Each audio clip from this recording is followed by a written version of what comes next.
Big news this week. Labor seem determined to shut down as many things as they can. They shut down the uranium mine up there at Kakadu, made it part of Kakadu. That was Albo's big idea at the Garma Festival. We also had Labor's Tanya Plibersek basically planning to scrap a $1 billion mining project, a gold mining project. You can't make this stuff up, on Indigenous heritage grounds. Joining us now is Roy RC, Indigenous leader who is not happy with this decision, and I can't blame him. Roy, great to see you. Welcome to Outsiders. Now, this gold mine, who doesn't want a gold mine and why? Look, Rowan, thanks for having me on your program. What's really concerning for me as a traditional owner, proud Wiradjuri man who was born and bred on a little reservation on the banks of the Macquarie River. You know, our old people taught us who speaks for country, when to speak, and more importantly, to be respectful. And what's happened with this project is that we've had people influence the minister, and I don't even know who this person is. Rita. Well, there's plenty of people like yourself and others in that community who have said there are no unmanageable issues with this gold mine, and yet your opinion has been disregarded for other opinion. And this is going to cost so many jobs in that community, hundreds of millions of taxes and royalties for the New South Wales government. I mean, the cost of this project being scrapped is enormous.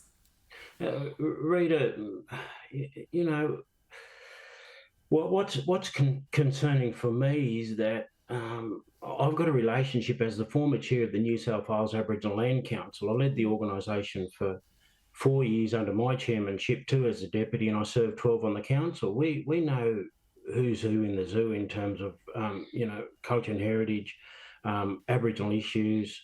The Orange Local Aboriginal Land Council, I'm not going to speak for them.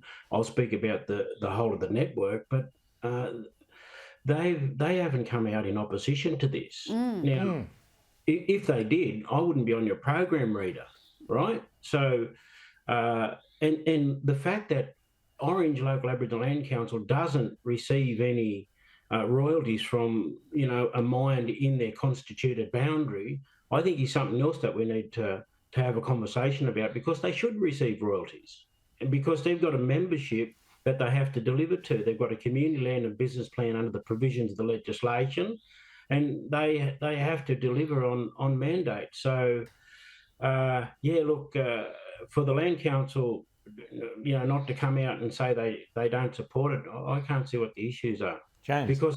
Because Rita, sorry, let me just underscore that by saying that they, under the provisions, they have the protection of culture and heritage. So they would have to do site surveys, they have to do, walk on country. They'd have to look at, all them culture and heritage issues in relation to the project going ahead. And I haven't seen anything come back from the Land Council to say that they're in opposition to it. James. Yeah, and Roy, I mean, like, one analogy that I heard made here was that this would be sort of like if the local council approved you putting an extension on your house, and then somebody else claimed that they had the right to say, oh, no, there's a problem with the approved plans for it. Is the concern here, that these people have gotten into, this other group has gotten into the ear of the Environment Minister, and that they're being used simply as an excuse to shut down a gold mine, which this government has a stance that seems to be pretty anti-resources? James, I'm not sure whether you understand the New South Wales Aboriginal Land Rights Act, the land rights legislation. It came in 1983. The then government said, we're going to give you, as a form of recompense and compensation for dispossession, we're giving you 7.5% of the land tax for 15 years. After that, you have to make it work. It has to become sustainable. So 1983, Mabo come in 1994. So we had 13 years of working under the land rights legislation in New South Wales. I can't speak for other states. So the point I'm making, James, going to your question, is that we have a very robust system in New South Wales, and for the minister not to consult or even go near. Well, let me rephrase that. For the minister to listen to others that have set up a corporation through ORIC, the Office of Aboriginal Corporation, against something that's been there since 1983. You know, it beggars belief. I'm dumbfounded as a Wiradjuri traditional owner, and coming from country. I'm annoyed, and I'm lost from words. Like I said to Ben Fordham, And so, it's crazy. So tell us, Roy, where to from here? What would you like to see happen? Can this decision be reversed? Is there any chance Plibersek will change her mind, that we can get those jobs for the area? What's next, in your opinion? What would you like Rowan, to see happen? Yeah, Rowan, look, I think that's an issue for the minister and whoever's advising the minister. What my concern, Rowan, is that this is only the tip of the iceberg when it comes to culture and heritage matters, and more importantly, Rowan, for the benefit of your listeners, economic empowerment for Aboriginal people. And I said on Michael's program or Ben's program that the biggest killer of Aboriginal people isn't drugs and alcohol, it's welfare dependency and absolute poverty. Yep.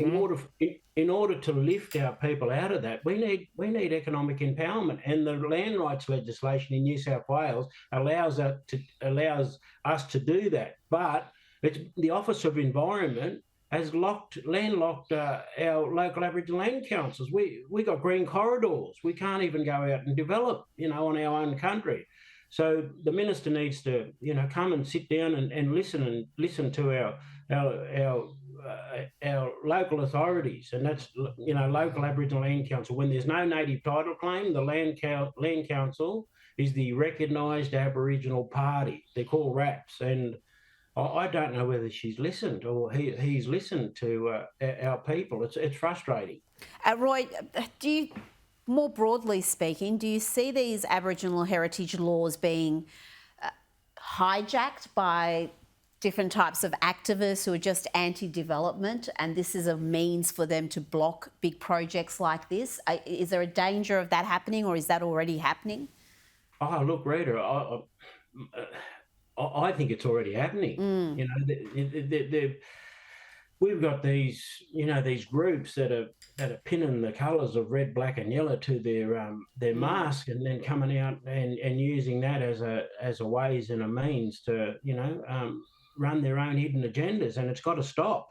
It's got to stop, and I'll call it out on behalf of my old people. So it's concerning, and like I said again on the radio program the other day, I was the chair of the New South Wales Aboriginal Land Council, and the Greens' attitude was that Aboriginal people are environmentalists. You want to lock all your land up and just use them as green corridors. Well, that isn't the case.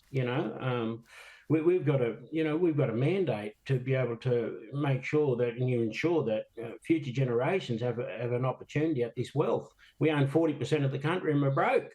Roy RC, absolutely, you're spot on there. It's all about empowerment, jobs, education for Aboriginal kids for the future, and Labor and these decisions and the Greens are deliberately getting in the way of them. Great to chat to you, Roy RC. Let's hope there's some common sense comes into Labor, but I think I've defeated my own argument, because there doesn't seem to be any common sense around